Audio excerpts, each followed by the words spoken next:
Estudos do TJ São Paulo, normas da Corregedoria.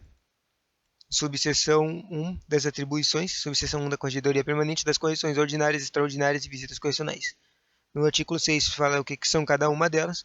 A correção permanente, a Corregedoria Permanente é o órgão, correção ordinária, extraordinária e visitas correcionais são as ações do órgão. A correção ordinária é a que é prevista, marcada e bonitinha. Ela tem 60 dias para escrever em ata, depois de fazer.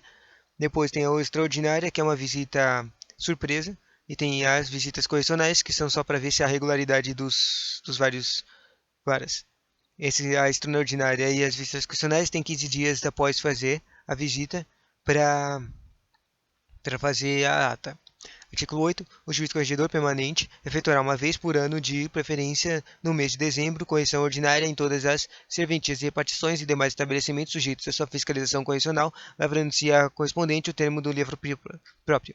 Súmula 1. A correção ordinária será anunciada por edital afixado no átrio do Fórum e publicado no Diário de Justiça Eletrônico, com pelo menos 15 dias de antecedência, bem como comunicada à Ordem dos Advogados, a OAB, a respectiva subseção. Súmula 2. O juiz corregedor permanente seguirá o termo padrão da correção e disponibilizada pela Corregedoria Geral da Justiça. Artigo 9.